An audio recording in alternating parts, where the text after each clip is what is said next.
शुक्लांबरधरं विष्णुं शशिवर्णं चतुर्भुजं प्रसन्नवदनं ध्यायेत् सर्वविघ्नोपशान्तये अगजाननपद्मार्कं गजाननमहार्निशम् अनेकदन्तं भक्तानाम् एकदन्तमुपास्महे। ओं गं गणपतये नमः। ओं श्रीमात्रे नमः। ओं శ్రీ గురుభ్యో నమః। మా ఆది ఆస్ట్రేలియన్ చూస్తున్న మీ అందరికీ పేరు పేరున నా హృదయపూర్వక నమస్కారాలు. అలాగే విదేశాల్లో కూడా ఉంటూ నా వీడియోస్ చూస్తున్నటువంటి మీ అందరికీ కూడా నా హృదయపూర్వక నమస్కారాలు. మీరు మీ జాతకాలు చూపించుకోవాలనుకుంటే date of birth, time of birth, place of birth ఉండాలండి. చక్కటి ముహూర్తాలు కూడా పెడుతూ ఉంటాం మనం. మీ జాతకాలు చూసి పరిష్కార మార్గాలు కూడా చెప్తాం. నేను మీ Vadrev Adinarayanarao Sharma, CMA, MA astrology. నా సెల్ నెంబర్ 7075389589 7075389589. సరేనండి, ఇప్పుడు మనం 1 మే నుంచి 15వ తారీఖు మే వరకు కూడా, అంటే 15 రోజుల పాటు మే నెలలో 12 రాసుల వారికి ఎలా ఉండబోతోందో ఇప్పుడు మనం తెలుసుకుందాం. నా వీడియోస్ మీకు నచ్చాయని అనుకుంటున్నాను. నచ్చితే మీరు లైక్ చేయండి, షేర్ చేయండి, సబ్స్క్రైబ్ చేయండి. సింహరాశి వారికి బాగుందండి, ఏం పర్వాలేదు, భయపడాల్సిన అవసరం లేదు. ముఖ్యంగా ఫైనాన్షియల్గా వాళ్ళు నిలదొక్కుంటారు. మీరే ఎదుటి వాళ్ళకి డబ్బులు ఇచ్చే స్థితిలో ఉంటారు. అలాగే కుటుంబంలో నెమ్మదిగా వృద్ధి కలుగుతూ ఉంటుంది. నెమ్మదిగా ఏంటంటే స్పీడ్గా కూడా ఉంటుంది, బ్రహ్మాండంగా ఉంటుంది. అంతేకాకుండా కంఠధ్వని, ముఖవర్చస్సు, కంటి చూపులు చాలా అద్భుతంగా ఉండడానికి అవకాశం ఉందండి. ఇంకా చెప్పాలంటే మీ దాంట్లో గాయకులు ఉంటారు కదా, పాటలు పాడేవాళ్ళు, వాళ్ళకి చాలా అద్భుతమైన అవకాశాలు ఉన్నాయండి. విదేశాలు వెళ్ళడానికి అవకాశాలు ఎక్కువ ఉంటాయి. ఎందుకంటే 12th house lord Ravi 9th భావంలో వచ్చేస్తున్నాడు కదా, 15వ తారీఖు నుంచి విదేశాలు వెళ్తారు. ఖచ్చితంగా రాసుకోండి. నెలల పాటు రాసుకోవక్కర్లేదు, మీరు రాసుకోకల్లా మీ మైండ్లో గుర్తుండిపోతుంది. సరే, ఆ విధంగా బాగుందండి మీకు. అంతేకాకుండా మీ రాశి వారికి దగ్గర ప్రాంత ప్రయాణాలు చేయడంలో మీకు బాగా ఇష్టపడుతుంటారండి. దగ్గర ప్రాంత ప్రయాణాలు చేయడము బాగా ఇష్టపడము, అలాగే మీ చదువు విషయంలో కూడా ఎటువంటి ఆటంకాలు లేకుండా బాగా రాణించడము. ముఖ్యంగా రైతులకి పంటలో అంటే పండిన పంట లాభాలు రావడము. అంతేకాకుండా అండి, చదువు విషయంలో ఏమాత్రం ఆటంకాలు ఉండవు. సంగీతం పట్ల బాగా మీకు ఇష్టం ఎక్కువ. ఒక విధంగా మీ సిస్టమ్ బాగుంటుంది కాబట్టి మీకు ఇష్టం ఎక్కువ. మీ సిస్టమేటిక్గా ఉంటారు కదా సంగీతంలో, అందుకని మీరు ఇష్టంగా బాగా రాణిస్తారండి. మీరు అద్భుతంగా ఉంటుంది. సంగీత 4th భావం కూడా చూస్తాం కాబట్టి బంగారు ఆభరణాలు, వాహనాలు ఈ కొనుక్కోవడానికి అవకాశం ఉంది. ఏదేమైనా మీ రాశి వారికి, సింహరాశి వారికి సంతానం విషయంలో చాలా జాగ్రత్తగా ఉండాలండి. స్టాక్ మార్కెట్లో మీకు లాసులు రావడానికి అవకాశాలు ఎక్కువ ఉన్నాయి. గురు ప్రభావం, అంటే జనరల్గా గురుడు 6వ భావం చూస్తున్నాడు కాబట్టి శత్రువుల వలన మీకు అపజయాలు, అంటే మీకేం ప్రాబ్లమ్స్ లేవు, అపజయాలని ఉండవు, జయమే కలుగుతుంది. అంతేకాకుండా అంటే మీకు భాగ్యస్థానం వద్దు కానీ సప్తమస్థానానికి సప్తమాధిపతి అష్టమంలోకి వెళ్ళిపోవడము వలన కొద్దిగా భార్యాభర్తల యొక్క అనురాగము కొద్దిగా లోపిస్తుంది. అంతేకాకుండా అంటే కొద్ది దూరం ఉండడానికి అవకాశాలు ఉన్నాయి. బహుశా వీరు ఉద్యోగరీత్యా దూరంగా ఉంటారేమో, బహుశా అలా ఉండొచ్చు కూడాను. అంతేకాకుండా అష్టమ స్థానంలో బుధ శుక్రులు ఉన్నారు కదండి.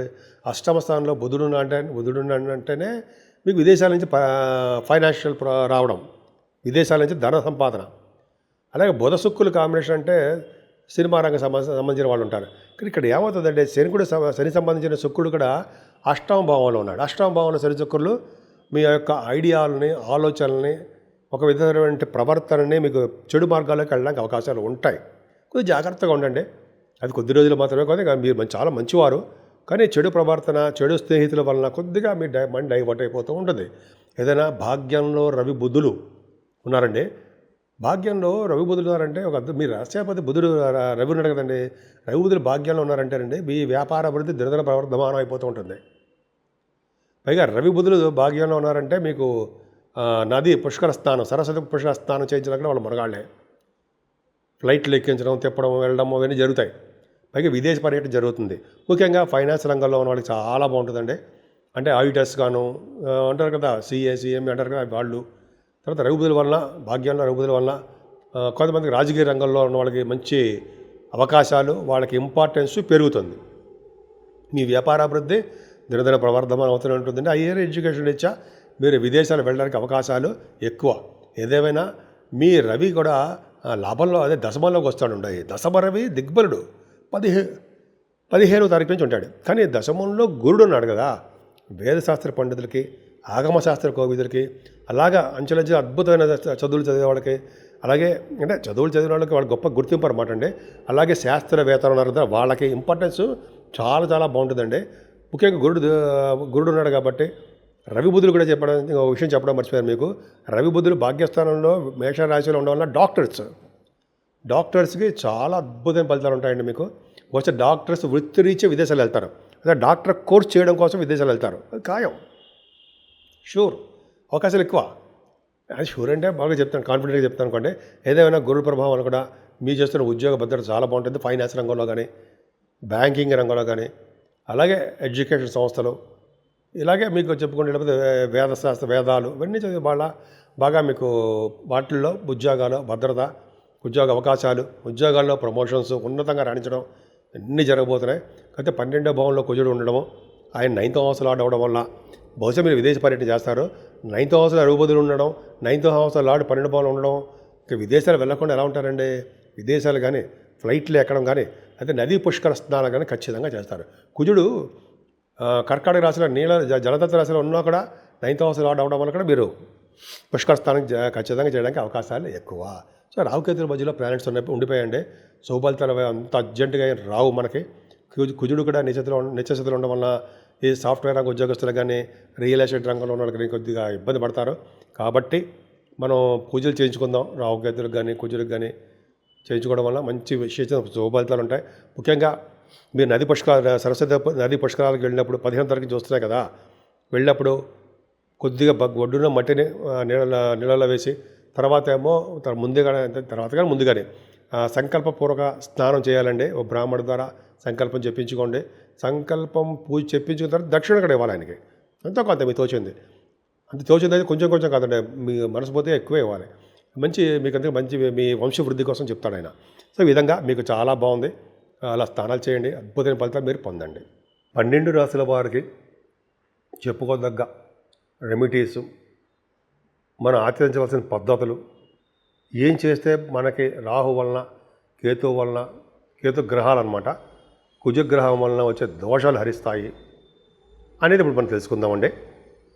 ఇందా నేను చెప్పినట్టుగానే రాహుకేతుల మధ్యలో అన్ని ప్లానెట్స్ ఉండిపోవడం వలన మనకి సర్పదోషం ఉంది, కుజుడి వల్ల కూడా సర్పదోషం ఉంది.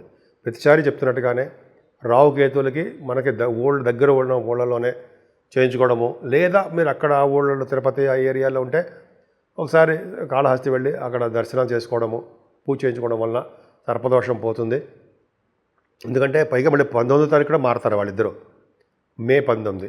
అప్పుడు కూడా సర్పదోషమే ఉంటుంది మారినా కూడా. కాబట్టి ఖచ్చితంగా సర్పదోషాలు చేయించుకోవాలి. అయితే మనం బ్రహ్మరామ అమ్మవారిని పూజించడం వల్ల కానీ, కనకదుర్గ అమ్మవారికి అభిషేకాలు కానీ, లేకపోతే కుంకుమ పూజ కానీ, లేకపోతే అమ్మవారికి చండీ హోమం అంటారా, చండీ హోమం చేయించుకోవడం బాగుంటుంది. సుబ్రహ్మణ్య స్వామి మాత్రం ఖచ్చితంగా మీరు అంటే రియల్ ఎస్టేట్ వ్యాపారస్తులు కానీ, సాఫ్ట్వేర్ రంగ ఉద్యోగస్తులు కానీ, ఎవరైనా ప్రతి వాళ్ళు కూడా సుబ్రహ్మణ్య స్వామి మాత్రం పూజించాలండి. దగ్గర ఊళ్ళో ఉన్నప్పుడు సుబ్రహ్మణ్య స్వామి పూజించండి, పాలాభిషేకం చేసుకోండి. లేదా మోపిదేవిలో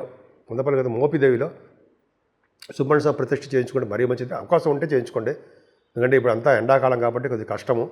మీకు అవకాశం ఉంటే చేయించుకోండి, కానీ అంత కంపల్సరీ ఏం కాదు, మీరు జాగ్రత్త చూసుకోండి. Health important. సరే, అది పక్క పెడతారండి. అసలు మెయిన్ ఏంటి? 8వ తారీఖు అండి, ఈ నెల 8వ తారీఖుని, ఈ నెల అంటే మే నెల 8వ తారీఖుని అన్నవరం సత్యనారాయణ స్వామి వారి యొక్క కళ్యాణం జరుగుతుంది.